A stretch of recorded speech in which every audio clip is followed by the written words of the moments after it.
"You're not a Mossad agent, are you, by any chance?" Then he looked at me, he said, "Can I take you into confidence? I was the leader of the Mossad team that kidnapped Adolf Eichmann."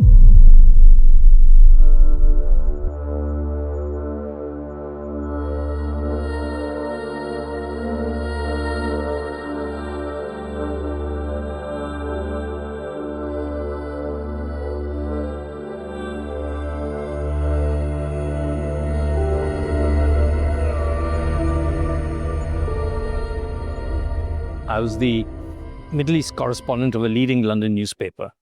And I used to travel all over the world. One day I'd be in Algiers, the next day I'd be in Tehran, following week I'd be in Kabul, I'd be in Khartoum.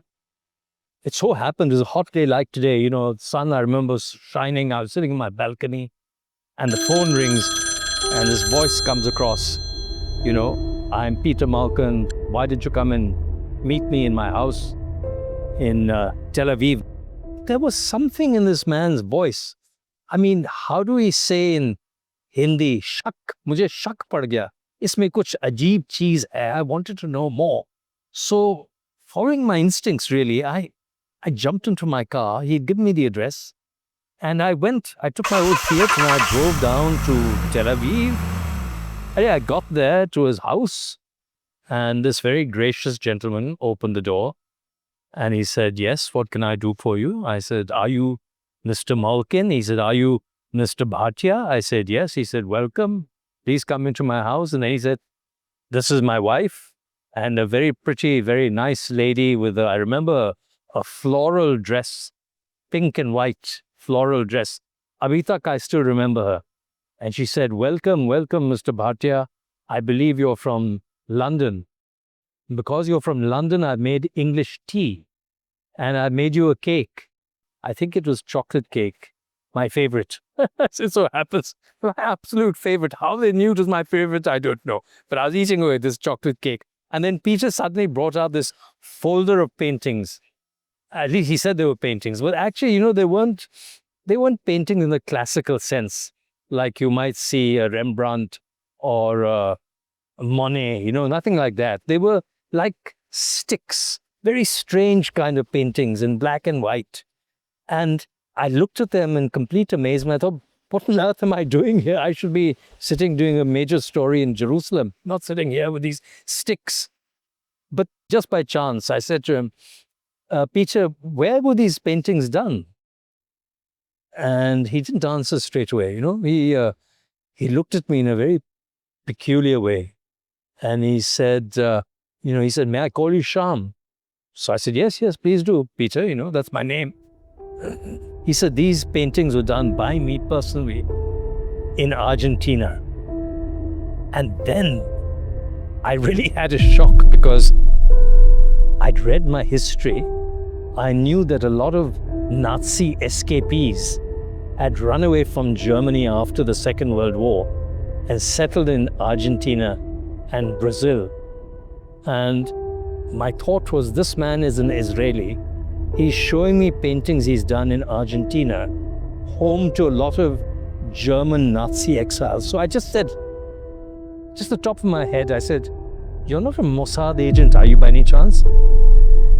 And there was this real kind of silence.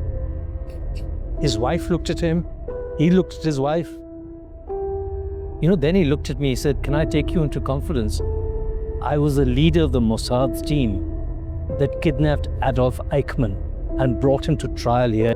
And when he said that, it's like my heart stopped. Adolf Eichmann, the mass killer, the man in charge of the Auschwitz concentration camp, the man, the notorious criminal who had sentenced tens of thousands of innocent men, women, and children, all Jews, to their deaths.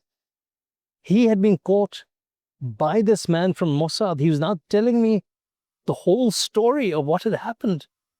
And then, the afternoon wore on. I thought I don't know, maybe a 1 hour conversation. I thought maybe we'll have some tea. Maybe he'll have an interesting story to tell. It turned out to be a 6-hour conversation. And why was it a 6-hour conversation? because he told me in detail how they had planned the operation, how the head of Mossad had put the whole thing together, thousands of miles away from South America, how they had been funded by the Israeli government to fly out to Argentina. They had a tip-off from someone that this man Eichmann, the mass murderer, the convict, the criminal, was hiding in Argentina. And they looked for his house, they identified the house where he was living under an assumed name. Then they grabbed him off the street. They had a car go up to his house. When they came out the house, as they told me the story, they grabbed him, they bundled him up, they took him back to their own safe house, and then they started to interrogate him. And do you know, he refused to identify himself. He said, no, why are you interrogating me? I'm not Eichmann, I'm not a German, I'm an honest Argentinian citizen. My parents were German, or some rubbish like that. I don't know what he was saying. But they persisted. On day 3, he finally, according to Peter, he said, yes, I'm Eichmann. So what? What do you want to do about it? So they had him. And then they decided they would drug him.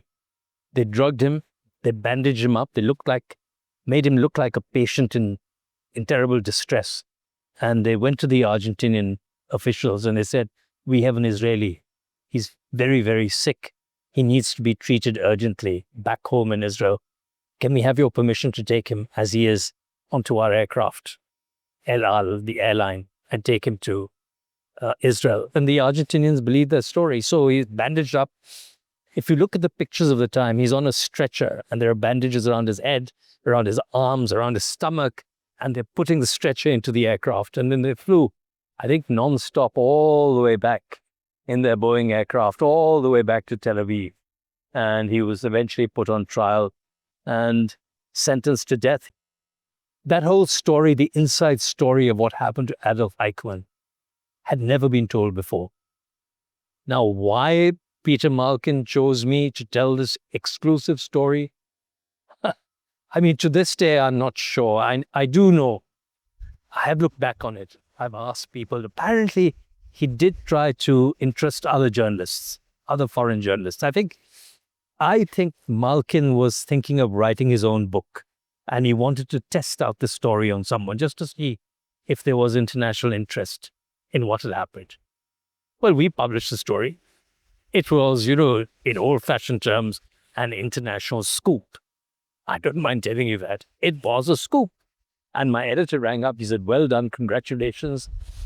You've got to go back and do a follow-up. This is what we do in the media industry. There's a story, then there's a follow-up. If it's strong enough. Not always. If it's strong enough, yes, go back and do a follow-up. So I rang Mr. Malkin. I wanted to go and see him. The phone rang and rang and rang. No answer. So the office said to me, well, you better go and see him. His house.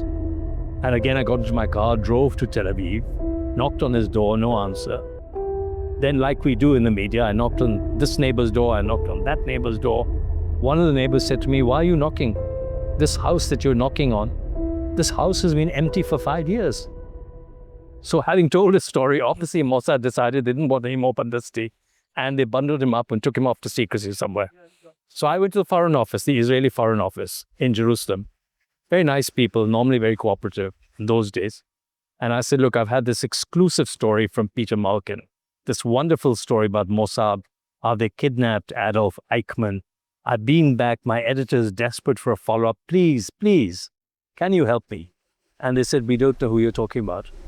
And in any case, even if we did, we never comment about intelligence operations. So that was the end of the follow-up. I was never able to do a follow-up. In hindsight, I should have said to him, Peter, why didn't we do a book together? I was simply reacting as an ordinary reporter. I should have had the long-term insight to say, let's do a book together. Maybe even let's do a film together. As it so happens, 5 years later, long after I had left Israel, he did do his own book. He wrote his own book about how we kidnapped Adolf Eichmann. And they did make a film about it. It was a huge success. But I didn't know it at the time, and I didn't have the anticipation at the time. Now, of course, when I look back and I think of what a sophisticated operation that was, what a classic espionage operation that was. And when I read, like everyone else reads, how Mossad operates in the Middle East, You look at the way they've behaved in Iran, how they planted bugs inside traffic lights, how they planted bombs inside iPhones, how they wiped out, an entire level of Hezbollah leadership using their bombs, using their technology, how they put up these remote bombs to assassinate, to kill leading Iranian nuclear scientists. And you think, wow, the world has changed. Look how technology has changed. But the mentality, the careful planning, that hasn't changed. The research they put into it, the attention to detail. I think that's what makes Mossad stand out from, say, the CIA or MI6 or KGB. You never hear of Mossad operatives being captured. You never hear of them being caught and interrogated. They always seem to get away with it. And I think the key to it is the planning. As they say, the old-fashioned expression, the devil is in the detail.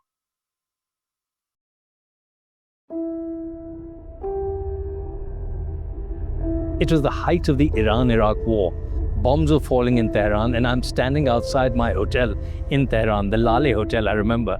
And this well-dressed man, Iranian, English-speaking, says to me, "What are you standing there for?" And I said, "Oh," as a joke. I said, "Look, I'm here because I've come to see the top leaders of Iran, like Ayatollah Khomeini." He said, "Oh." I thought also jokingly, sure, I'll take you to see him. And then I said, "Who else?" And he said, again, I thought jokingly, "Sure, I'll take you to see Hashemi Rafsanjani, Speaker of the Parliament."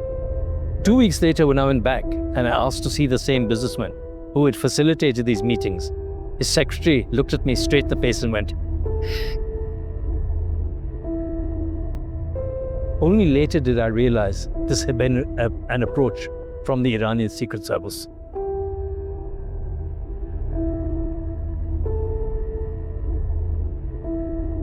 I've been telling you about my encounters with the world's intelligence services. So please tune in next week and every week thereafter if you want to hear more about what I've called the Spy Chronicles.